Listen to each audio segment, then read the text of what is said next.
Can you see my shirt? You cannot. Bow. Homo superior. So my name is Octavia Yearwood. I am Homo superior.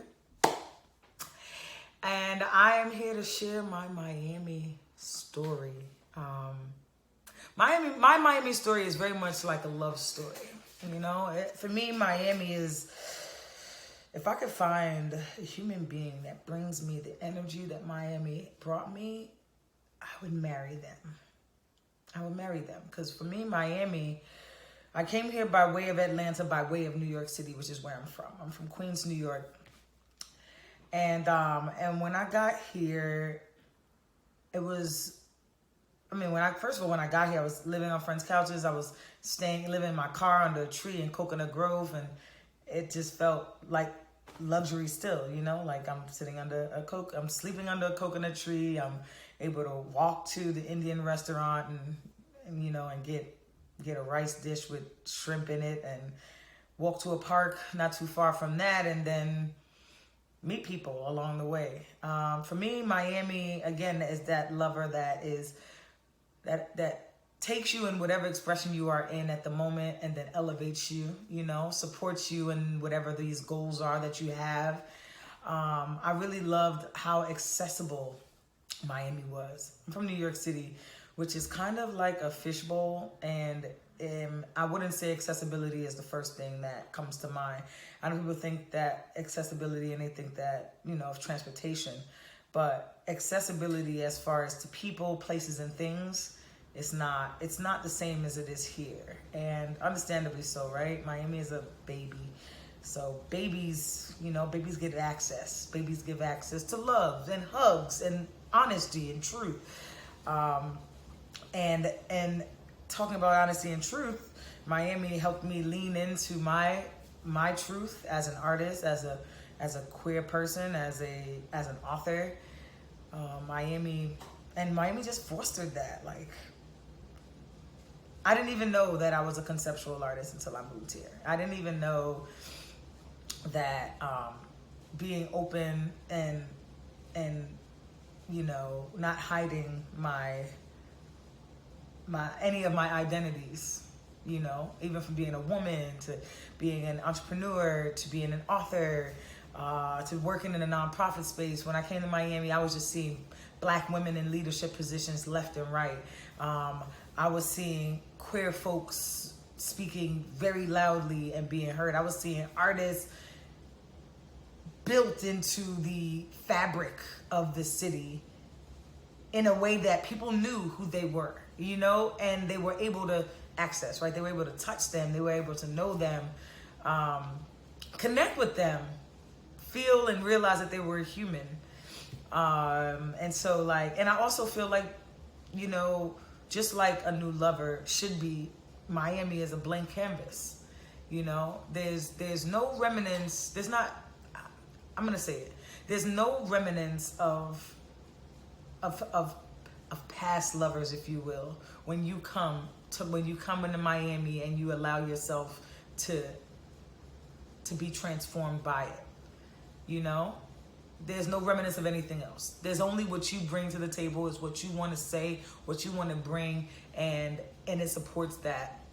And so, yeah, I left New York City and I went to Atlanta, and in the interim of being in Atlanta, I actually stopped in Miami for a friend's birthday, and I would never have thought that I would be interested in anything Florida.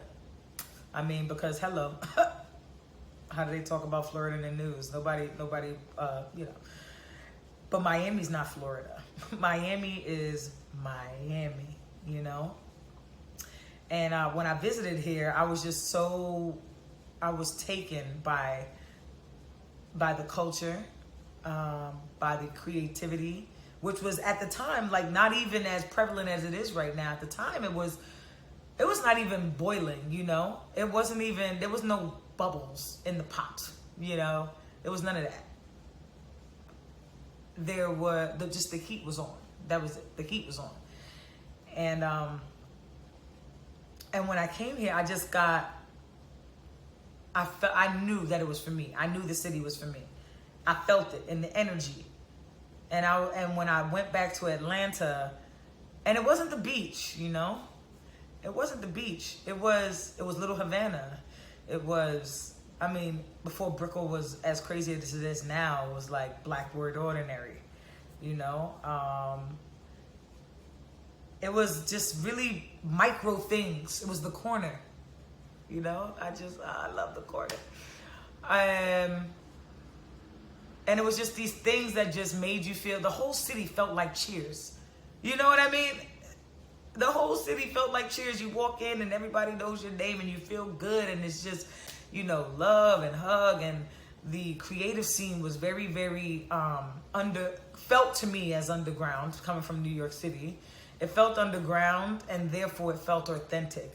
It felt like real people doing real things, creating in a way that felt right to them. And it was just so loud, and it was just so, you know, exciting too, you know. Again, that love thing, that new lover, that real good lover is just like this, you know, it's exciting. And you just walk together, and you create together, and you grow together, and you build together. And then, you know, now we have Miami as what it is now, which wasn't 8 years ago when I moved here. And so I don't think it took me very long to feel like a Miamian. I really don't. It was kind of automatic for me.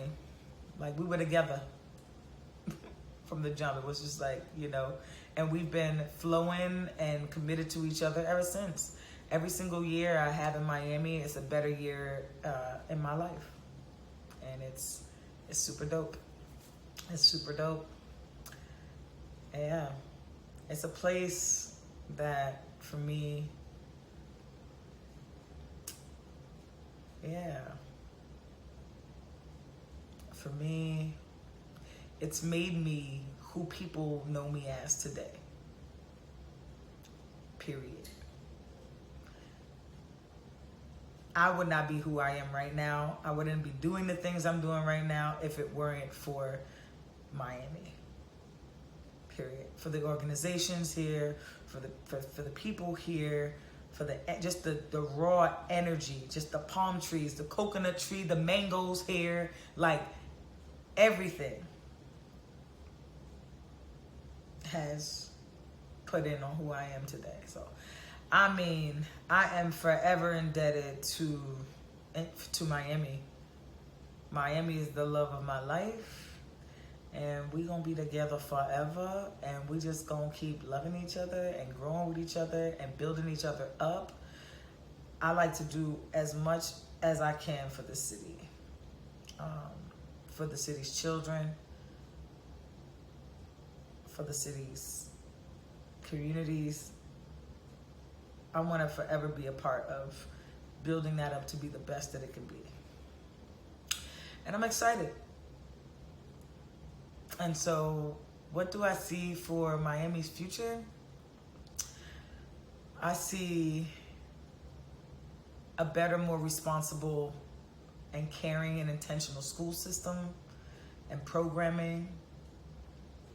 I see a city that changes the way a city that changes the way cities engage with their artists and how they support their artists to stay their artists. You know, you can go off to other places, but so long as you always come back home. And I think that Miami is a place that could set the example for that even more. I think that we're doing it. And I think that every city, you know, could be better in many different ways. But I see this happening for our city. Our city has all the tools. And so I see our city just being better than every other city in the world. Mostly because we already are.